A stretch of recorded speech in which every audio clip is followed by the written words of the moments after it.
Esse vai ser as multas depois. Fala rapaziada, tudo certo? Estamos saindo para mais um rolê agora em grupo com duas motos, uma Yamaha FZ6, saindo aqui de Blumenau, e o destino hoje é Curitiba. Pegar a BR-101 aí, acelerar um pouquinho e vamos encontrar um outro parceiro lá em Joinville com uma MT-03. Saindo aqui de Blumenau, sabadão, cedinho, nem tanto, né? 9 horas, 9h30 acho que era. Pegar a nossa querida BR-470, que tá em obras, para variar, duplicação. Tá bem feio esse trecho aqui, bastante buraco. Então tem que ter cuidado redobrado aí para não cair em nenhum buraco, não entortar a roda.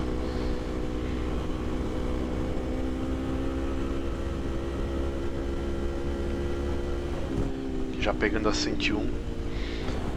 E agora aí ó, o que aconteceu, né? O que vocês vão ver acontecer bastante nesse rolê aí? A Ninja 400, a embreagem começando a abrir o bico, começando a dar problema. Quer dizer, começando não, né? Ela já tava com problema de embreagem antes, só que ele aparecia mais em momentos de quando pegava algum bump no asfalto, ou uma subida de ponte, algo assim. E agora ele está acontecendo nas acelerações, nas retomadas, né? Quando eu vou ultrapassar um carro, que eu acelero mais forte, aí ela tá patinando a embreagem. Então vocês vão ver acontecer bastante aí nesse rolê aí, ela patinar. E o mais engraçado é que ela não patina em primeira, segunda, terceira marcha. Saída de pedágio, acelerando forte, ela não patina, não dá pra entender. Só quando é uma marcha mais alta, aí, quarta, quinta, sexta, que faz uma retomada, aí, uma aceleração mais forte, ela acaba patinando. E aí tem que soltar a mão, né? Porque se deixar continuar patinando, vai piorar cada vez mais, né? Então eu já tô vendo aí o que dá pra fazer, trocar os discos. Geralmente são os discos que desgastam um pouco, né? E separadores geralmente não precisa trocar. Então eu vou ter que abrir essa embreagem para avaliar o que está acontecendo. Não é de hoje que a embreagem dessa minha Ninja aí, ela tá com problema, mas nunca aconteceu nessas retomadas, né? O que geralmente acontecia, começou a acontecer ali pelos 9, 10 mil quilômetros, foi na hora de passar de uma marcha para outra, né? Quarta para quinta, quinta para sexta, ela dava uma patinada, mas ela patinava e já engatava, né? Como se ficasse com a embreagem engrenada ali um tempinho na hora de trocar. Só que agora ela tá por volta dos 28, se eu não me engano, 27, 28 mil nesse rolê aí. E do jeito que tá aí já não dá mais pra ficar, né? A tendência agora vai ser só piorar, então eu vou ter que abrir pra dar uma olhada, ver o que dá pra fazer. Conversei já com algumas pessoas sobre a questão dos discos. Falaram que dá pra colocar de CB300, que é exatamente o mesmo disco. Mesma especificação, tudo, mesmo tamanho, tudo certinho, que em teoria é mais em conta do que os discos da Ninja. E já vi pessoal falando também para trocar as molas, colocar a mola também, a mola que faz a pressão na embreagem, ali no caso a Ninja tem 3, né? Trocar essas molas também por molas de CB300, que são molas mais duras, digamos assim, né? Elas empurram mais do que as originais da Ninja. Teve um shorts que eu soltei aí há um tempo atrás, o pessoal comentou lá, teve um rapaz que comentou também sobre colocar molas da MT, né, ou da BR3 né, ou da MT-03, que é o mesmo motor, que também são molas mais fortes. Então eu estou avaliando aí o que dá para ser feito, né? Mas é claro que tem que abrir, vai ter que abrir primeiro para ver, antes de sair comprando qualquer coisa, tem que abrir para avaliar, ver se disco está desgastado, separador, enfim, ver o que está acontecendo ali. O pessoal também já comentou de colocar uma mola no cabo ali, onde prende, né, o cabo da embreagem, que sai do manete, vai até lá na tampa lateral do motor, né, onde fica a embreagem, lá colocar uma mola para fazer uma pressão de retorno, né, porque eu sinto que fica uma folga nessa alavanca que tem ali para acionar a embreagem. É como se a alavanca não voltasse todo o curso que ela tem para voltar, é como se ela ficasse uma folguinha ali. E aí o pessoal fala de comentar de botar uma mola ali para fazer pressão e isso falam que também ajuda nesse problema de patinar a embreagem. Então vou ter que avaliar e testar para ver. Bom, é isso, pessoal. Fiquem com o rolê aí, passeio aí até Curitiba, foi um bate e volta aí com uma MT-03 e uma FZ6, Yamaha FZ6, que dizem que aí é o terror das Hornet, né? Conhecida como a Papa Hornet aí, uma moto muito forte e te deu uns aceleros aí de leve até, nada muito rápido, então foi bem tranquilo aí, deu pra passear, deu pra dar uma esticada também. E acompanhe aí, quem não é inscrito, peço que se inscrevam aí, pessoal, para dar uma força no canal, deixar o like. Vai ter bastante vídeo interessante aí saindo nas próximas semanas aí, então vai ter atualização da embreagem, com certeza eu vou gravar, eu quero gravar todo o procedimento que eu for fazer, né, e todo o desenrolar aí que vai ter dessa novela, se eu vou conseguir resolver, se eu não vou, o que vai precisar ser trocado, o que não vai, o que deu resultado, o que não deu. Então quem tiver interesse aí em saber, né, acompanhe o canal aí, se inscreva, ative o sininho que logo logo vai ter novidades aí. Beleza, pessoal, é isso aí, muito obrigado aí por quem acompanhou, continuem aí com o vídeo, em breve novidades. Valeu!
Filho da...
O race vai ser as multas depois. Vou falar, tava lembrando. Só umas 3 ou 4 aqui na descida só. Se botar uma mil na mão dele, vai trabalhar só pra pagar a multa. Sim.